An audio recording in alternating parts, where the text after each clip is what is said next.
Well, there is a little Baker Street. Yes, Mr. Jerry Rafferty himself. Hello, everybody. How y'all doing? So good to see everyone. Let me just get things here put together.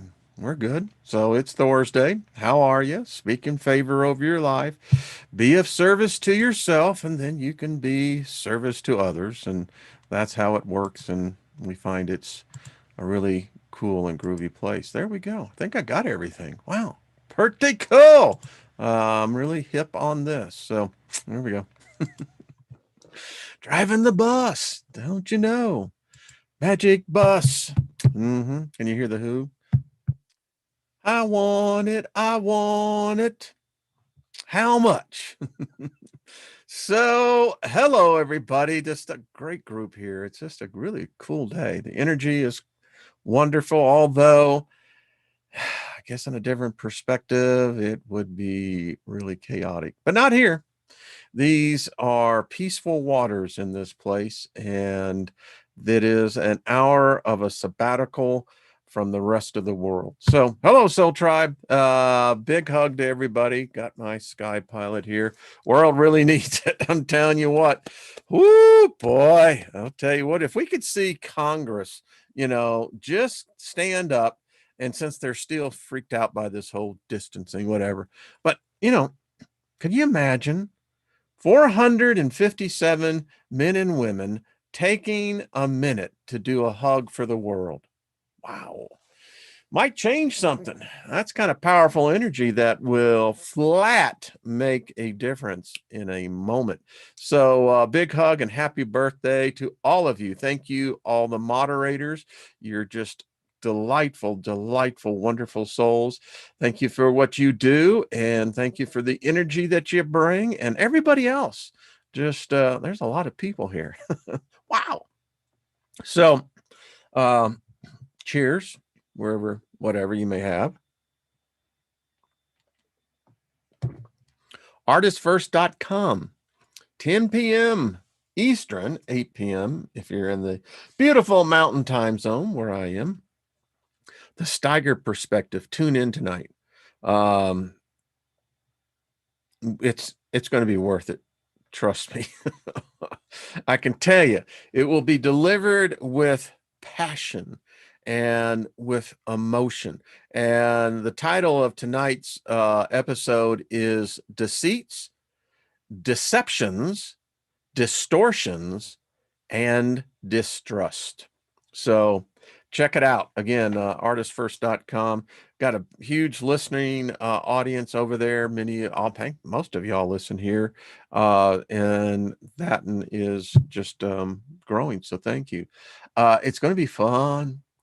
Tina Nina the Mystic says, tune in tonight for a special announcement. Okay, that's cool. Hey, Angelfish, what's up? Delta Hook, Loretta, good to see you. David Barry, how are you, my friend? Kenneth, good to see you. Beloved Abstract. Susie Q, what do you do? Stan, hello. Hey, Gaia, big hugs to you and Paul. Good to see you.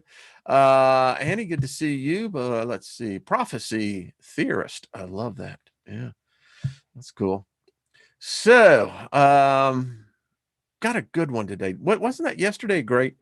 Gary was just, I tell you, he's just a delightful soul. I mean, he really is. Type of soul energy that, that's the one you could take a journey with, whether it be a mile or 100 miles, the time is going to go by so quickly because I don't know about you, but when you find someone that you can resonate with, um, it's it's healthy, in fact, to be able to join with them in the exchange of ideas and thoughts that the vast majority of the world would reject. Go figure, eh? Hey, Deborah Truex, what's up? Good to see you, dear. Denise, hello. Cheryl, what's going on? Woke Dealer, good to see you. Lost in Space. I saw Brian Lunsford in here. Brian, I haven't seen you in a long time. Sending love and favor your way, for sure. Klaus, good to see you. David Castle, hello, brother. So, man, I got to tell you what, I get up really early, and writing is becoming a real passion of mine. I really like to write. And much like, with Gary, to write your own book and to put it into print, fabulous. It's the same principle you could put into business. If you have a business plan, well, that's speaking the vision. And when a person writes a book, that's what they're doing. They're speaking their vision. So, and with the Steiger perspective, because there's no censorship. There shouldn't be any censorship over here, but we could say a whole bunch of a lot of that, but no need to. Anyway, it allows an individual to really report what a real story is. And when there's censorship applied, it's fake news. It's just a simple equation. If there's censorship on a site, well, that's part of it. But man, I got to tell you what, folks, we are in some very precarious times. I'll be 66 in June. What a journey.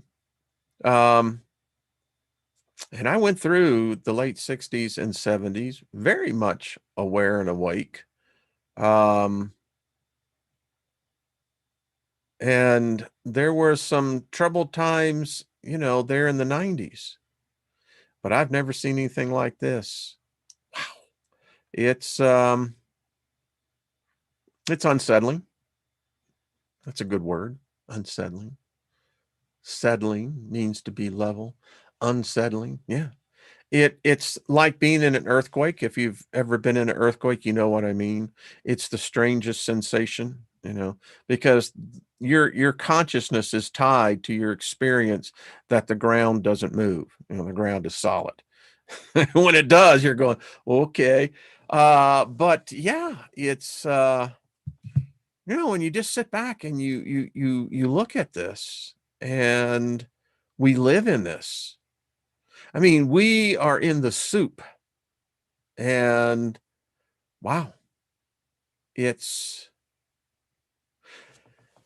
what I think about, and we're going to get into our topic today because it is a cool topic. Hiya, Shannon, what's up? Good to see you. Hey, Big Al, buy the cards. Yeah. And Robert V is in the house. Good to see you, brother. Ron, good to see you. So what you hear is many times that, well, you're not living in the real world. How many of us have experienced that? Particularly when you're talking to other people, trying to expand their consciousness, and that can be a conundrum.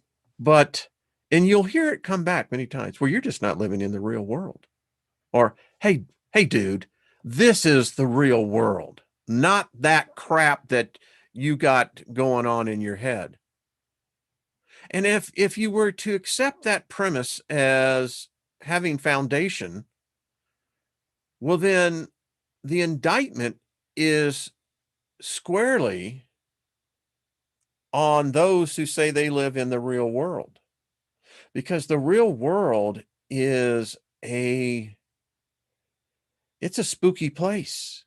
We may be in the physical 3D with the time as the fourth dimension, but I tell you what, when the collective consciousness begins to believe in the illusion and project that as reality, wow. And then those on the other side of the river are looking and going, mm, mm, mm. I mean, seriously. And then you realize, well, we may be only separated by a river, but we're on the same continent. And the real world it's whacked out. I mean, I don't think a human being can get high enough I don't think you can get drunk enough. I don't think that you can get that blown away enough to ever compare to what they call the real world that you and I live in. It's a joke. It's an illusion. It's a deception. It's a distortion. It's a deception. And then you find yourself in the reality of the realm of distrust. Who do you trust? The vast majority of people that I know don't even trust themselves. Hey, let's all be honest. How many of us have had to and still have to reprogram ourselves to go by our initial gut instinct? That's what we call it. It's a gift. We're all clairvoyant. We're all psychic. Each and every one of us are those, or otherwise you wouldn't be here. Each of us have made our own realities. We projected something that we saw, we wanted, we desired, focused in on that, and how many times has it become reality? Many times. It's a bizarre place, man. It really is. As the rat said, forget the cheese, just get me out of the maze. That's all. I just want out of the maze, you know? Up here in Rocky Mountain National Park, the Stanley Hotel's up there, and they have the outside maze. And if you ever get the chance to come to Colorado, get up there and visit the Stanley Hotel. Check out room, I think it's room 214.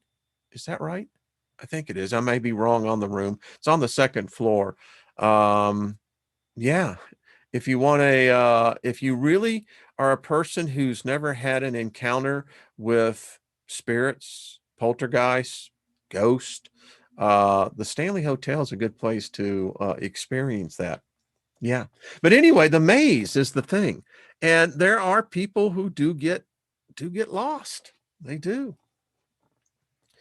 I think many of us get lost. All right. So yesterday's conversation with Gary Nicholson was great. Triad. I hope you bought the book. You'll enjoy it. My wife and I was telling her about it. She says, well, that's a fascinating adventure. I said, it is. So, but it got to, as we were discussing this whole incarnation thing, I mean, we're all here. So, and that we can say, all right, so we are incarnation of something. I don't know, define it as you so see it, but nevertheless, we are here. Now, whether we existed before we got here, whether we exist after we got here, that's to your own conclusion. Figure it out for yourself, and then just remain flexible.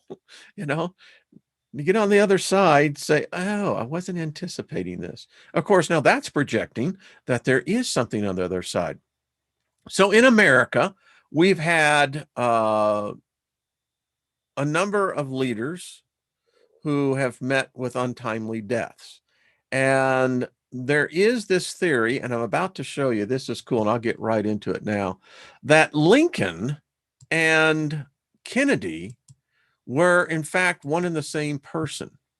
This is a PDF I have that's the near-death experiences and the afterlife. So on this one, it's about Abraham Lincoln and John F. Kennedy, the evidence of reincarnation through coincidence and synchronicity. Oh, yeah. So get this. Dr. John K. Latimer was 1914 to 2007, was an expert on the Lincoln assassination as well as the Kennedy family's autopsy expert. Wow. This is what he had to say about the Lincoln and Kennedy assassinations in his book, Kennedy and Lincoln, Medical and Ballistic Comparisons of Their Assassinations. That's some interesting science, I'm sure. May have to check that out. The assassination of President John F. Kennedy has turned out to be almost, get this, folks, a replay of the assassinations of President Abraham Lincoln point by point. The similarities, coincidences, and associations are so striking as to be worthy of assembling in the epilogue that follows. Dr. Latimer devoted the entire epilogue of his book, pages 335 to 365, to these similarities, coincidences, and associations. As you will see in these articles, the evidence is overwhelming. So in this paper right here, in the table of contents, we have their photographs, their careers, physical traits, family relationships, activities, assassinations, assassins, assassins escape, assassins death, their funerals, their vice presidents, their presidents, successors, their paranormal lives, their highly unusual lives, their speeches, the death cycle, their astrology, their numerology, links to more resources, and then quantum physics and reincarnation. And this is something Trina and I will probably get into as well.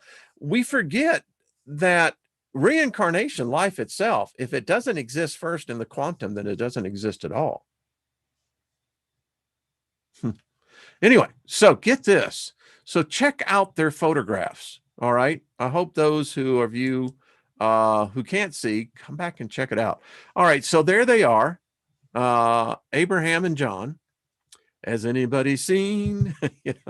Now there's their fathers, Joseph and Thomas.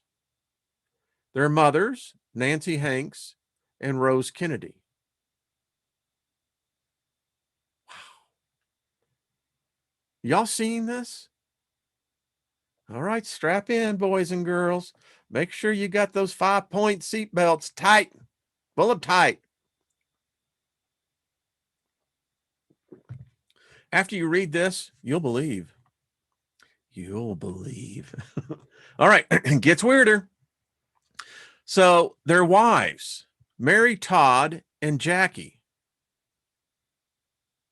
Now, growing up for me, I had a crush on Jackie Kennedy. I mean, she was, that's all I can say. She was just a beautiful woman of elegance, class, grace. Now, look at the son and brother. There's Robert Lincoln and there's Bobby Kennedy. One of the defining moments of my reality in this realm will always be watching on live television the murder of Robert Kennedy. Now, this gets even strange. Look at their friends. Adlai Stevenson. Anyone want to do the calculated odds on the percentage of how that coincidence happened? Send me the mathematical equation. I'd love to look at it. We keep on. Their teachers. This gets weird, folks. For Lincoln, William Graham. And for Kennedy, Billy Graham. Now that's interesting because John Kennedy come from a strict Catholicism background, but very much admired and respected the Baptist evangelist, Billy Graham.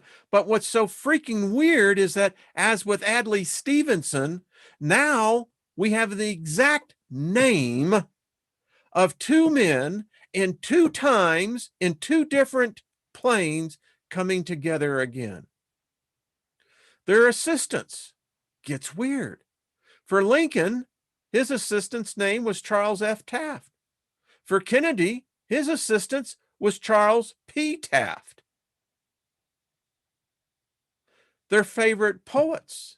For Kennedy, Robert Burns. For Lincoln, Robert Burns. For Kennedy, Robert Frost. Similarities. Get this. Their vice presidents. Andrew Johnson for Lincoln.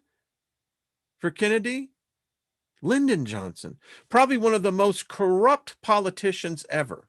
If there was ever a true racist president, a bigot, it was Johnson, as Andrew Jackson was. So look at their vice presidents. For Lincoln, Hannibal Hamlin. And then for Kennedy, Hubert Humphrey. They're secretaries of state. For Lincoln, William Seward. For Kennedy, Dean Rusk.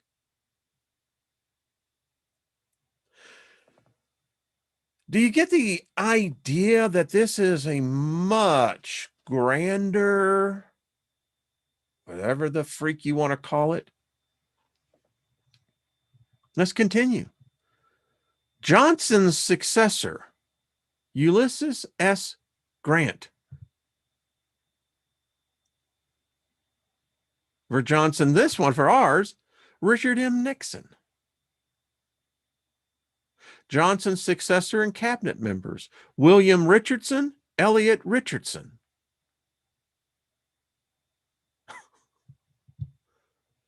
Grant and Nixon's successor, Rutherford Hayes.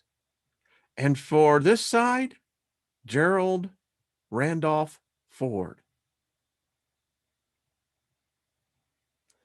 I mean, I don't know if they're handing out, auditions for the play. But obviously these guys, when they thought that their show was canceled, they found out it was revived. Continues on. Their predecessors, Lincoln, James Buchanan. On our side for Kennedy, Dwight Eisenhower. They're activists. Get this. For Lincoln, Frederick Douglass. For Kennedy, Martin Luther King.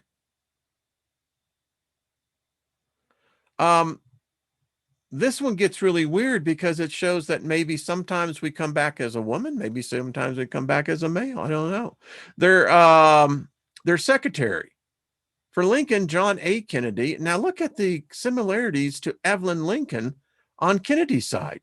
So get this. Now, Lincoln's secretary's last name was Kennedy, and Kennedy's secretary's last name was Lincoln. This gets weird. They're assassins. John Wilkes Booth, Lee Harvey Oswald. Look at that. If this is not beginning to look like a freaking time loop, I mean, this gives potential validity to so much. They're assassins killer, Boston Colbert, Jack Ruby. It almost looks like, except for the bushy eyebrows. I mean, now look at this. They're assassin's helper. For Lincoln, Thomas Paine. For Kennedy, Ruth Paine. This gets into bloodlines. This gets into hierarchies. I mean, and pivotal points in history. Wow. The president's company, Henry Rathbone, Kennedy, John Connally. For Kennedy, Nellie Connolly. For Lincoln, Claire Harris. Look at the assassin's connection. For Lincoln, Samuel Mudd. For Kennedy, Roger Mudd. I mean, come on.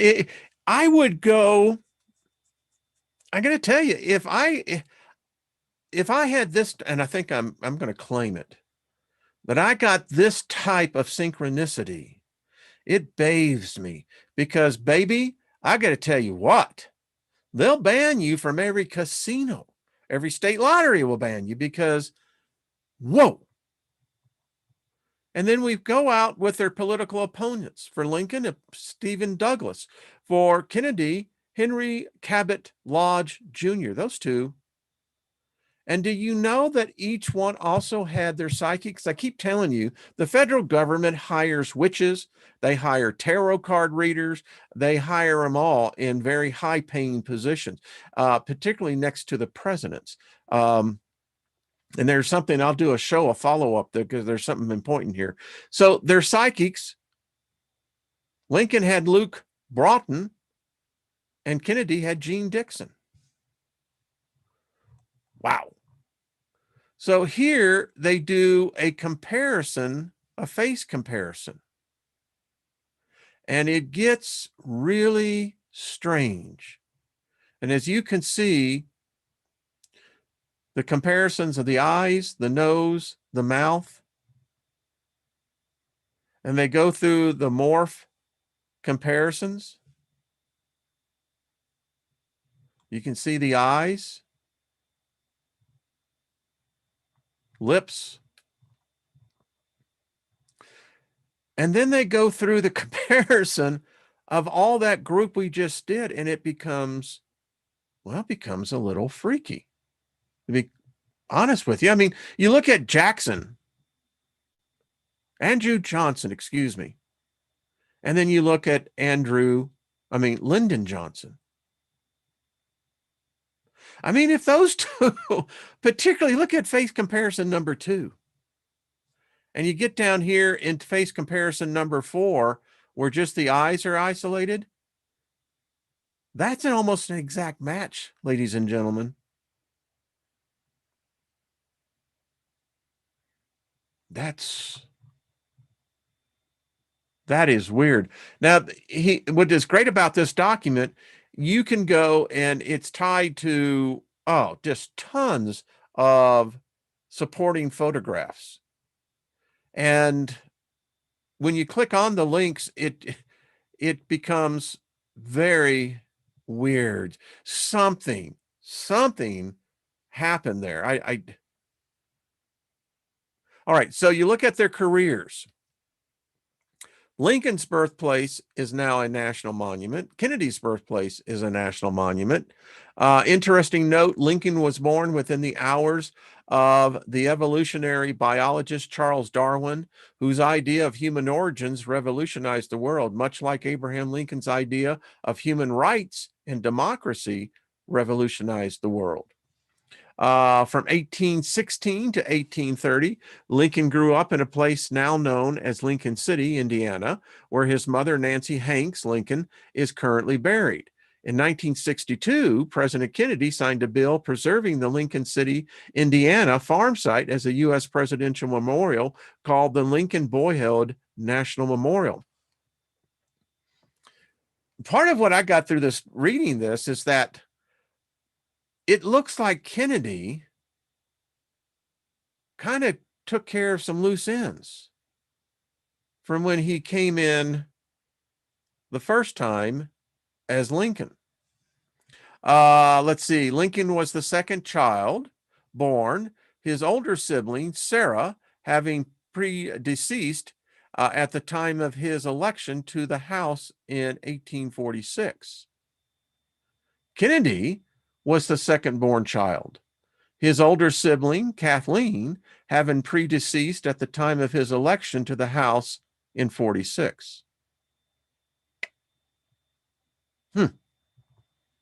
Lincoln was named after his paternal grandfather. Kennedy was named after his paternal grandfather. Interesting note, Lincoln had no middle name.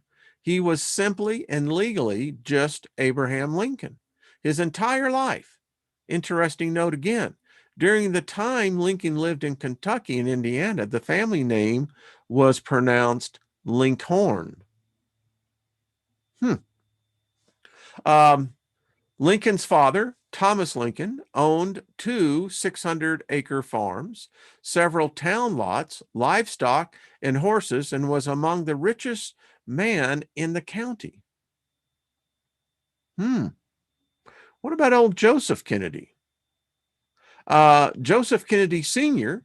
got rich in part from the Wall Street crash of 1929. When Fortune magazine published its first list of the richest people in the United States in 1957, it was estimated Joseph Kennedy Sr. to be between the 9th and 16th richest person in the country. Here's an interesting note about Lincoln. Lincoln did not attend his own father's funeral. The two were not close. From the time Lincoln was a child until his 23rd year, his father made him work like a slave almost constantly with an axe and even loaned him out to the neighbors. Wow. Are you feeling the love in that family? Lincoln refused to visit him. Thomas Lincoln died 5 days later. Wow. Lincoln moved a short distance away from his birthplace in early childhood and had a brother, Thomas, born there, and then moved away from their birth state, Kentucky, before the age of 10. Kennedy moved a short distance away from his birthplace in early childhood, had a brother, Robert, born there, and then moved away from their birth state, Massachusetts, before the age of 10. Lincoln served in the military as an officer, a captain in the Black Hawk War. Kennedy served in the military as an officer, lieutenant during World War II. PT-109, they made a whole movie after that. Cliff Robertson played in it. His actions during the war made him a war hero, which proved helpful in his political career. After he became president, his heroics during the war became a cultural phenomenon, inspiring a song, many books, movies, various television series, collectible objects, scale models, replicas, and toys. Wow. Over on Kennedy, the interesting note says, a good example of Lincoln's humanity was demonstrated when, as a captain during the Black Hawk War, an old Indian came into his camp and delivered himself to Lincoln, showing him a paper stating how the Indian was a good and true man. Many of Lincoln's men demanded the old Indian be killed, which caused Lincoln to come to the old man's aid. Some of the men were outraged and called Lincoln cowardly, for which Lincoln remarked, if any man thinks I'm a coward, let him test it. Rising to an unusual height, one of the men replied, Lincoln, you are larger and heavier than we are. Lincoln replied, choose your weapons. This quickly silenced all charges of Lincoln being a coward. We have a coward today in the White House. Just telling you, we've had many of them. We don't have real men of integrity anymore. That's a political commentary. It is. Lincoln was a boat captain and worked as assistant pilot of the Towsman. What a name. A Towsman. This gets so weird. A Mississippi riverboat. Interesting note. Lincoln floated down the Mississippi on a flatboat when he was a teenager and sold fruits and vegetables in New Orleans. Then he sold the boat and walked 800 miles back home. Wow. Now, having spent time in Missouri, in St. Louis, all the way up to Ellsbury, Missouri, I can tell you, for a person to go down on a flatboat, and that's literally what it is, down the Mississippi, is remarkable. And then, but to walk 800 miles back. So what about Kennedy? Kennedy was a boat captain and skipper of PT, the torpedo boat 109. After previous rejections due to a bad back and other health problems, Kennedy joined the U.S. Navy. His influential father helped him overcome any obstacles to get in. Kennedy was first assigned to the Office of Naval Intelligence in Washington and was there during the Japanese attack on Pearl Harbor. Eventually, Kennedy transferred to the Solomon Islands as a replacement officer for the command of PT-109. And just watch the movie. I mean, it's they duplicated his bravery. A Japanese patrol frigate, collided with those torpedo boats, which were basically just plywood. Interesting. Lincoln almost drowned earlier in his life. Lincoln's life was saved by a playmate from Knob County, Kentucky. Interesting note, at age 9, Lincoln was severely kicked by a horse on the forehead by a horse and was unconscious for several hours. And there were fears for his life. The kick came at a moment when Lincoln was halfway through speaking a sentence. Remarkably, his first words upon regaining consciousness was the completion of the sentence. These are remarkable people. Kennedy almost drowned early in his life when the PT-109 he was commanding was sunk by an enemy and cut in two. 2 crewmates were killed. 2 others were badly injured. The survivors swam for 4 hours to a tiny deserted island 3.5 miles away. Kennedy, who had been on the Harvard University varsity swim team, used a life jacket strap clenched between his teeth to tow a badly burned survivor. Kennedy then swam, over to tow a badly burned other survivor. He then swam over 2 miles more to other smaller islands in search of help and food. He then led his men to an island which had coconut trees and drinkable water. Kennedy and his men survived the 6 days on coconuts before they were found by the scouts. On June 13th, 1836, 24 years before he became president, Lincoln was the first elected official in the U.S. history to favor extending the vote to women. State legislator Lincoln gave an Illinois newspaper a statement endorsing female suffrage. On June 10th, 1963, Kennedy signed the Equal Pay Act into law, making it illegal for employers to pay women less than what a man would receive at the same job. Lincoln was the only U.S. president who was also a licensed bartender. He was co-owner of Berry and Lincoln, a saloon in Springfield, Illinois. Lincoln's career as a bartender was short-lived. In 1834, he ran for state legislator and won, forcing him to give up the bartending business. Wow. When Lincoln was 7 years old, his father sold his country farm for about 400 gallons of corn whiskey. Kennedy is the only U.S. president whose father was one of the biggest bootleggers in the country. It's a fact. Kennedy's father became very wealthy, both from the legal and illegal importation of alcohol during and after Prohibition. Getting the picture? Lincoln was elected to Congress in 1846. Kennedy was elected to Congress in 1946. And it continues. I mean, from Lincoln's runner-up, Kennedy was runner-up. It continues. Now, Lincoln was a Republican. Kennedy was a Democrat. I don't know. Are you seeing kind of the balance here? You know, yeah, the yin and the yang. It's all over the place. Let's see. The Republican convention was held in Chicago in 1860, where Lincoln was nominated the presidential nominee. The Republican convention was held in Chicago in 1960. The Democratic convention was held in Los Angeles in 1960, where Kennedy was nominated the presidential nominee. Still, it's just, I want to get on to further on this because, as you can see,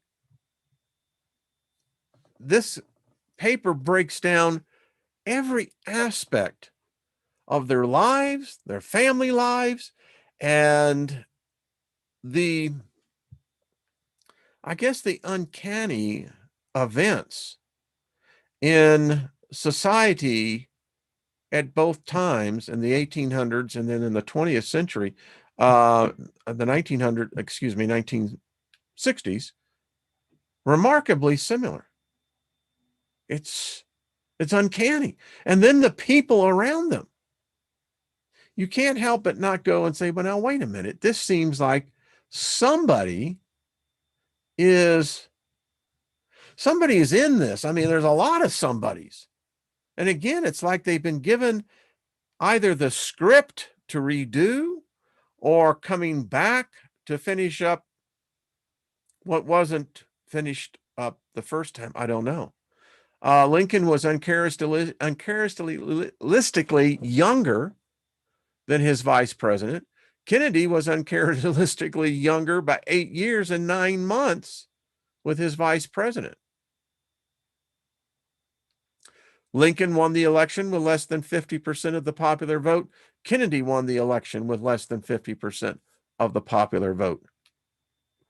Lincoln was elected in November 8th for the term in which he was assassinated. Kennedy was elected on November 8th for the term in which he was assassinated. You seeing a pattern? Like all over the place. War was thrust upon Lincoln almost immediately after his inauguration, the Civil War. War was thrust upon Kennedy almost immediately after his inauguration, the Bay of Pigs invasion of Cuba. And shall we say, Vietnam. You know, and Kennedy was going to pull us out of Vietnam. It's rumored that that's one of the things that made sure that he wasn't going to be able to do that. Lincoln ordered troops to fight in a war, the Civil War, which was unpopular with a large percentage of the population. Interesting, isn't it? Many people fled to Canada to avoid the draft. Around the same time, a revolution was occurring in the neighboring country, Mexico, involving limited U.S. intervention. Wow. Kennedy ordered troops to fight in a war, the Vietnam War, which was unpopular with a large percentage of the population. Many fled to Canada to avoid the draft. Around the same time, a revolution was occurring in a neighboring country, Cuba, involving limited U.S. intervention. It even gets into, let's see, Lincoln authorized Union soldiers to seize Arlington House, the Confederate General Robert E. Lee's mansion in Virginia during the Civil War. The land where Arlington House is currently located later became Arlington National Cemetery. Kennedy is buried in front of Arlington House at Arlington National Cemetery. Interesting note for Kennedy. Approximately 1 million people lined the route of Kennedy's funeral procession past the Lincoln Memorial to Arlington National Cemetery. Millions more, almost the entire population of America, followed the funeral on television. In all, 220 foreign dignitaries, including 19 heads of state and government and members of the royal families from 92 countries, attended the funeral. Law enforcement officials later acknowledged how Kennedy's funeral was the biggest security nightmare they ever faced. It was estimated that between 1964 and 1966, 16 million people visited Kennedy's grave. It's just so interesting again. Like Lincoln, maybe he was precognitive in his vision, his sight. But think about it. The very place that he authorized troops, federal troops, to seize the property later became the most solemn piece of property in America. And that very same piece of property that would not have been existent if Lincoln had not taken the actions that he did when Kennedy was assassinated, there would have been a different place for him. But as you can see, I think that there's a bond in time here. I mean, you look at this just from a statistical perspective. For this amount of similarities, coincidences to coincide at two different times in history with two different individuals, I'm not buying it. They're somehow connected here. I'm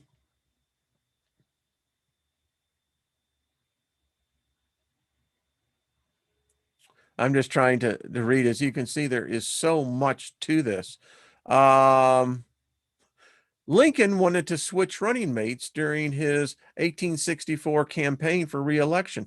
Lincoln replaced Hannibal Hamlin with Andrew Jackson. Kennedy wanted to switch running mates during his 64 campaign for re-election. He was rumored to have wanted to replace Lyndon Johnson with James Terry Sanford. Mm-mm-mm-mm. The revolutionary communist Karl Marx wrote to Lincoln in 1865. He wrote, "Sir, we congratulate the American people upon your re-election by a large majority." He assured Lincoln the European communist movement was with him. Kennedy's assassin, Lee Harvey Oswald, was a self-proclaimed Marxist.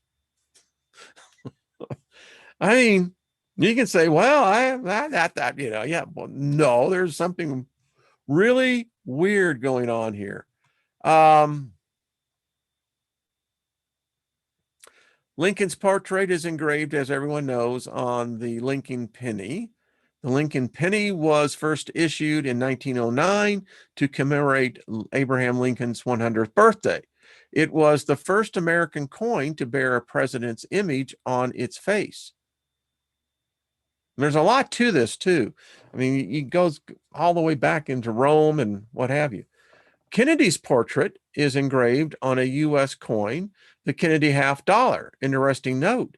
In 1963, the seal of the Lincoln $5 bill was changed from green to red. An urban legend arose claiming this change reflected the nation's mourning over the assassination of Kennedy. Of all of the U.S. coins currently in circulation, the Kennedy $50 is one of the only two coins not having both the front and back designed by the same man. Frank Gasparo designed the reverse side of the Kennedy $50. The Kennedy $50 was first minted in 1964. And if many of you are like probably myself, you've got some of those. Again, it's just a fascinating paper when you continue to look at this. Let's talk about the physical traits.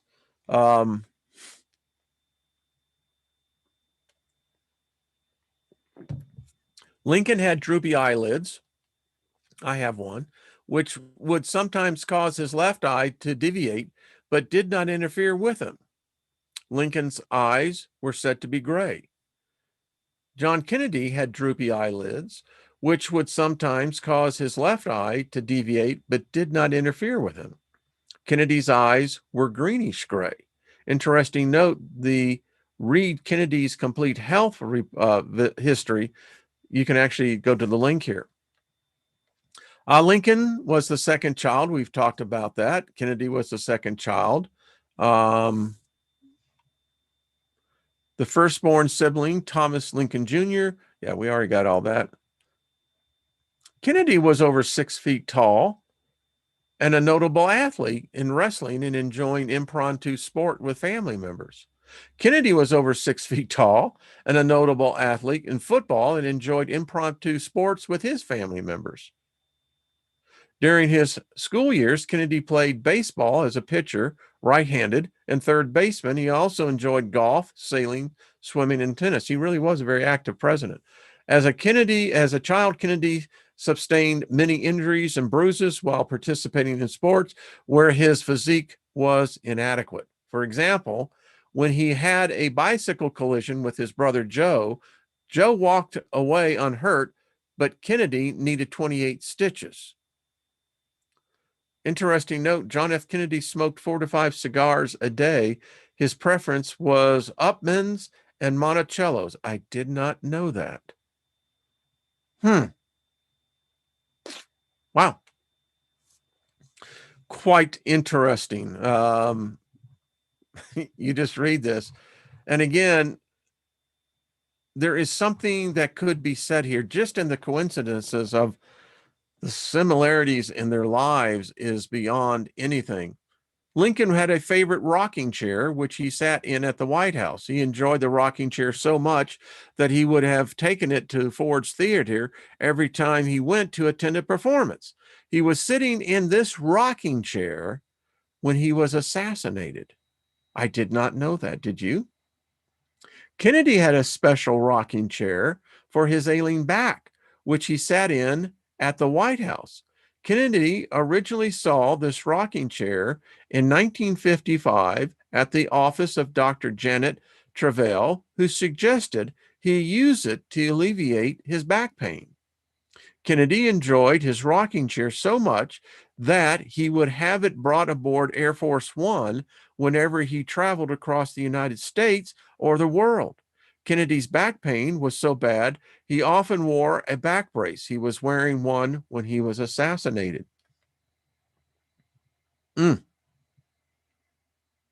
Lincoln loved to read great literary works, as did Kennedy. And I think you can see as well, and those of you who want this, I'll make it available, just ask. I thought this one was a little salacious. After Kennedy's death, his sexual habits came into question. According to his law partner and friend, William Herndon, Lincoln had frequent prostitutes in his young adulthood and had an uncontrollable libido. Well, how about that? Herndon went so far to say Lincoln could scarcely keep his hands off prostitutes, whom he treated differently than eligible women.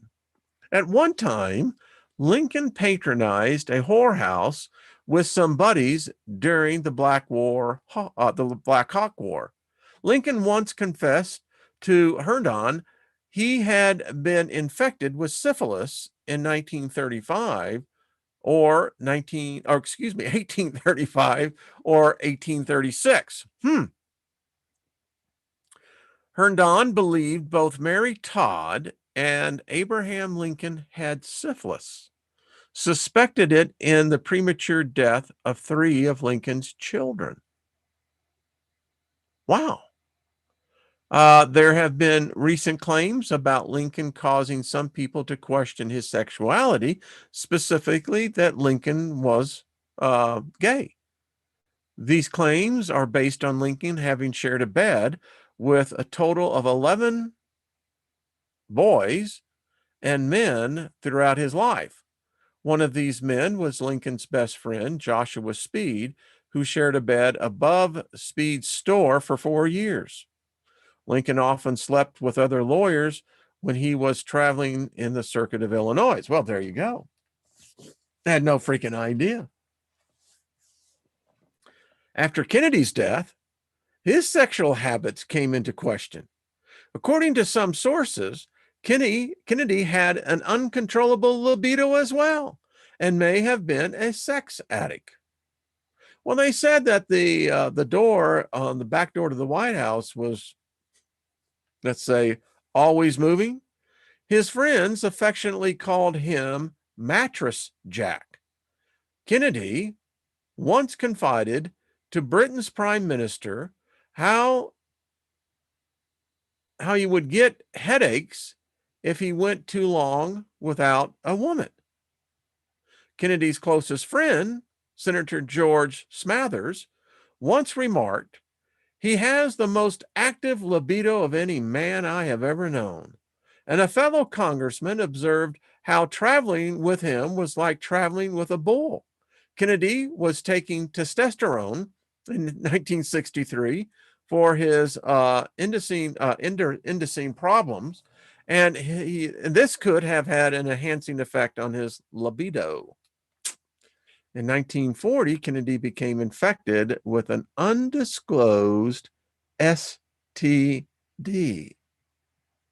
Whoa.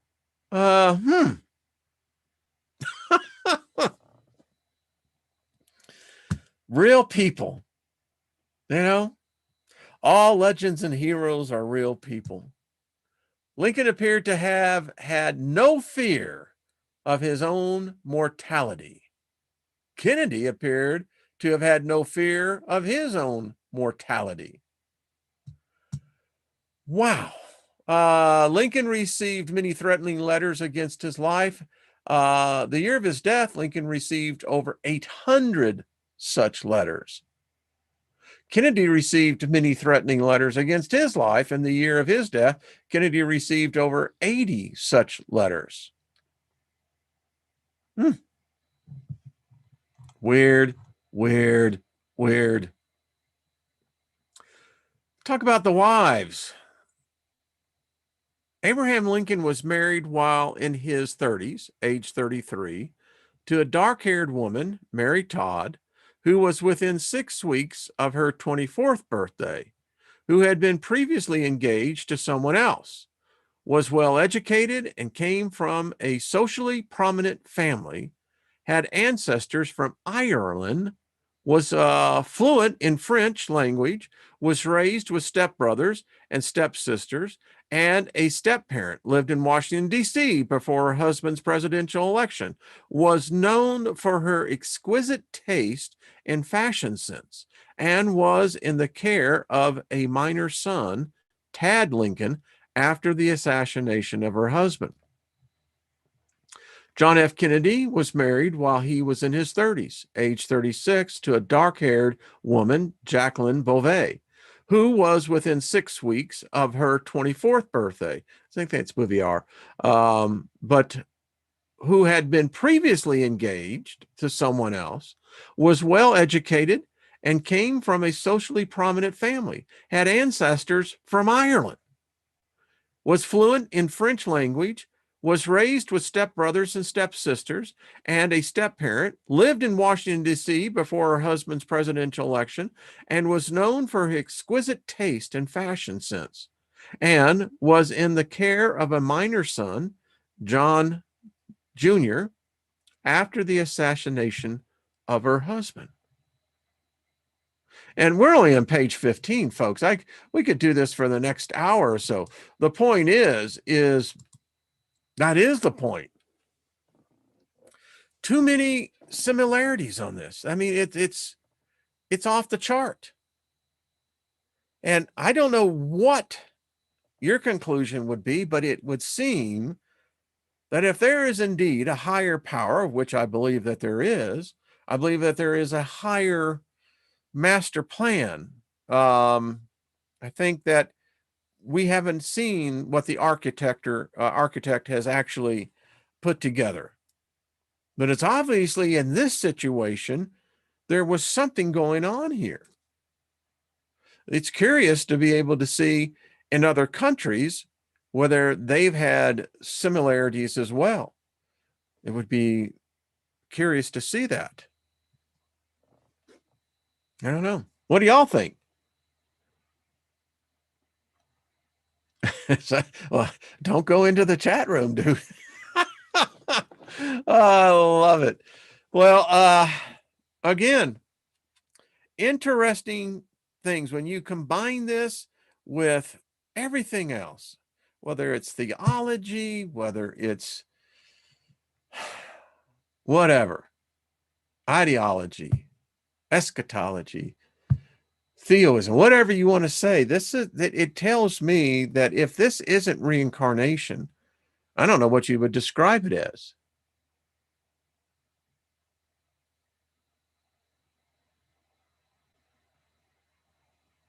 Just reading Deborah Trueck's comment. Yeah, that's interesting. Loretta says, so we just continue to be living through different iterations of ourselves. Yeah. Hey, thank you, Big Al. It's weird. I mean, I can't help but think that, when you read this thing and by the time you get to the end of it, it's very clear. These were, let me just say this. The hypothesis would dictate that we were dealing with the same person in both cases. Whoever Lincoln was, he was Kennedy. which means Kennedy was Lincoln. Now, I'm sure that they had their, I don't know if they did. I mean, it seems like their characteristics were so identical. It's like a doppelganger or something. I don't know. Well, all right, folks. Time loop. No kidding, Martin and Heidi. Absolutely. And that sucks. I got to tell you what. The idea of even the torus field, because that's the natural way that this universe works, means there's no escape.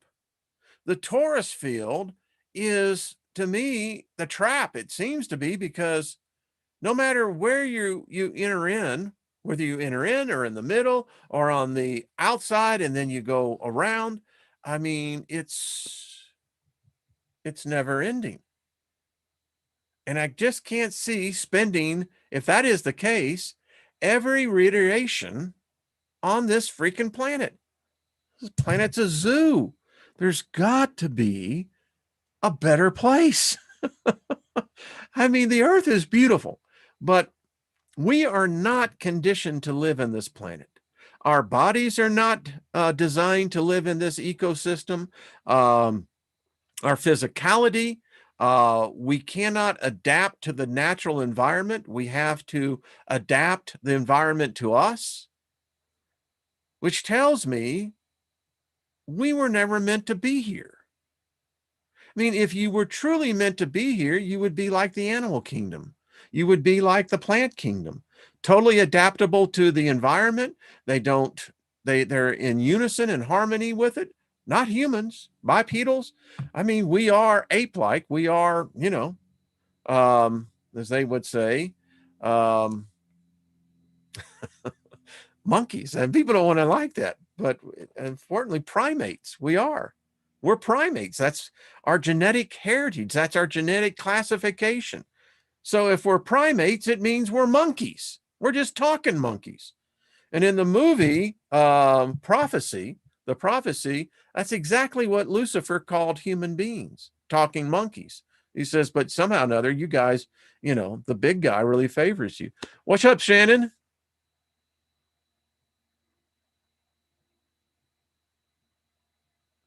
Cool. I will. I'll check that out.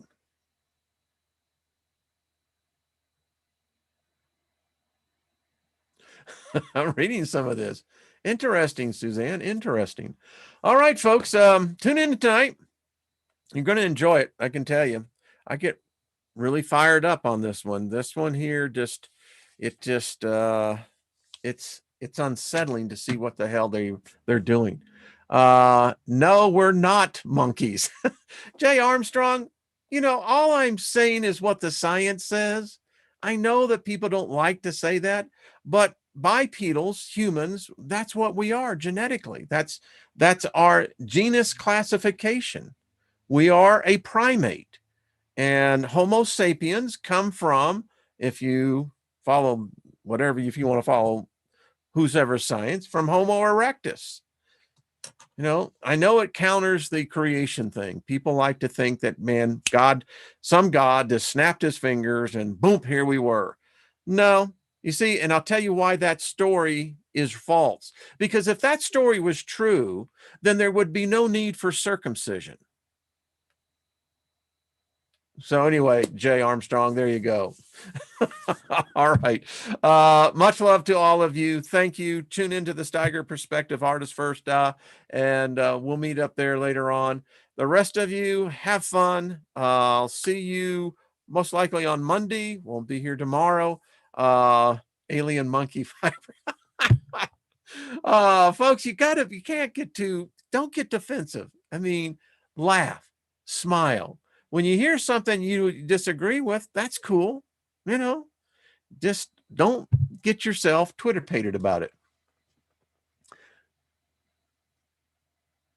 Yes, Shannon, you're absolutely. The way to escape this place is to go within. It's so true. It absolutely is so true.